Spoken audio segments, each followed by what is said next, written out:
Yes, we're going to do this all over again. Really? We're going to go through a whole nother financial crisis because our government can't acknowledge the root cause, which is the fact that there is an extraction in trade, taxes, and banking in this country that has been going on for a long time, and covering it up by printing money is only a recipe to make it worse. Well, government showing no sign of dealing with any of it, and so the markets continue that panic, and the panic transfers down to Washington, where they act all confused as to why it is ignoring all these problems all these years could possibly make people freak out in the financial markets.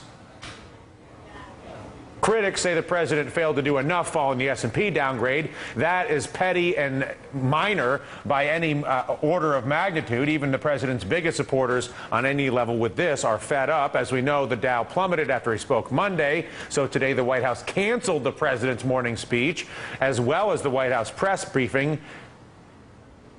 which makes me wonder whether there's any way out of this that doesn't acknowledge the root problems that are at the root of trade, taxes, and banking that are removing trillions from our nation. If this president won't acknowledge it, will anybody?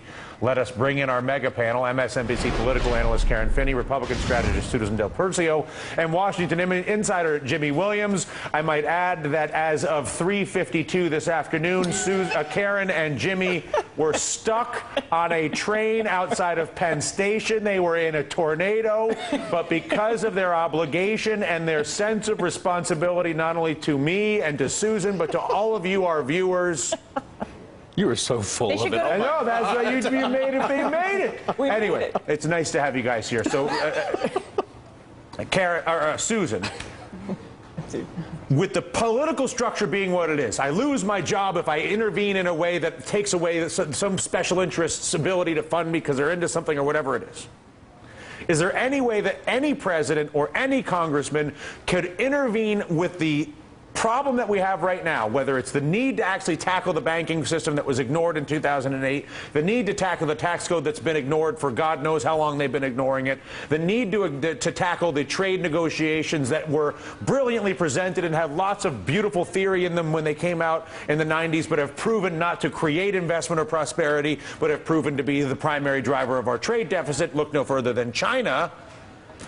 In this political system, can a leader address these issues, considering how dependent they are for funding for political campaigns from the banks, from the international trade organizations, and from those who benefit from those tax loopholes that he or she would have to close? Well, right now, you can't expect, it's not going to come from Congress. It's not going to come from an individual Congress, member of House of Representatives or a U.S. Senator, nor does anyone really expect it to. Who does it fall on? It falls on the executive. It falls on the president. And the president, since day one, since refusing to even say where he stood on the public option when he came into elective office, has not led this country. I've given this president credit and breaks here and there, certainly, and I give him credit for what he did with Obama and Osama bin Laden, but he has been a complete and utter failure and disappointment to this country. And you know what? You hold and I go to the president because that's who you hold accountable. Okay. Just like if you were in a city, you hold the mayor, or a state, you hold the governor. Wait a second. It is Congress that holds the power of the purse, and I'm going to get back to Dylan's question. This president was willing to put on the table a big deal, and who couldn't get the votes? John Boehner. A big deal for what? What are you talking about? $4 trillion. $4 trillion. I'm saying we owe $70 trillion. I understand that, but to walk out a $4 trillion solution, which is basically just a way for the Democrats to avoid dealing with this until 2017. I'm not here to talk about plans to deal with this till 2017. I'm saying we've got a real problem, and I'm tired of Republicans and Democrats who Republicans who want to burn the place to the ground, and Democrats, with all due respect, who want to offer a plan that gets it through their end of their second term of their presidency and then screws me and my kids when it's over. And until we do that, we have to deal with the extraction that is at foot. It is the reason the financial markets are behaving the way they're behaving. That is a mathematical fact. This is not some opinion. This is a mathematical fact. tens of trillions of dollars are being extracted from the United States of America. Democrats aren't doing it. Republicans are not doing it. An entire integrated system, financial system, trading system, taxing system that was created by both parties over a period of 2 decades is at work on our entire country right now. And we're sitting here arguing about whether we should do the $4 trillion plan that kicks the can down the road for the president for 2017 or burn the place to the ground, both of which are reckless, irresponsible, and stupid.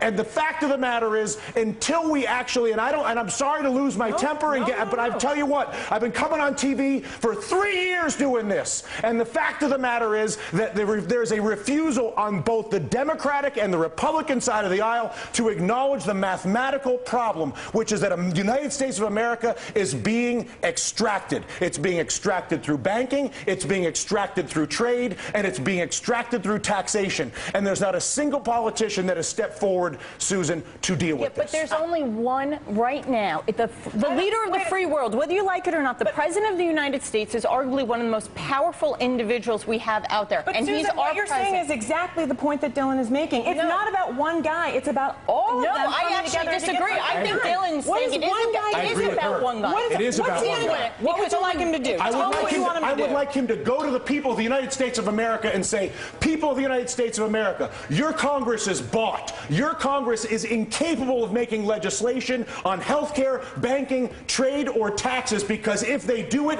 they will lose their political funding, and they won't do it. But I'm the President of the United States, and I won't have a country that is run by a bought Congress. So I'm not going to work with a bought Congress and try to be Mr. Big Guy. I'm working with the bought Congress. I'm going to abandon the bought Congress like Teddy Roosevelt did, and I'm going to go to the people of the United States and I'm going to say, you've got a bought Congress. And until we get rid of the bought Congress, which is Jimmy Williams' constant point, which is get the money out of politics, and until a president says that's the problem and says he's going to fix it, there is no policy that I can possibly see, no matter how brilliant your idea may be, or your idea, or my idea, or her idea, or your idea at home, is that idea will not happen as long as there's the capacity to basically fire a politician who disagrees with me by taking funding away from him. Is that a fair assessment?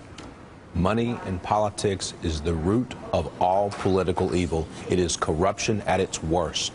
And until we step up and kick that out of the park, it's going to be the same system all and only the president could do that. We're going to No. Congress has to do it too. The Congress has to do it too. But I'll tell you what. How bad does it have to get? How much money has to be extracted? How many things have to be heard? Down to brass tacks. Okay, physically, what do? You go and give a speech right now. right now. Right now. You say. And then what happens tomorrow? Tomorrow, what happens is you begin the process of actually investing in solving the problem. So I come out and I say, how? I create an infrastructure bank with 2% blending immediately.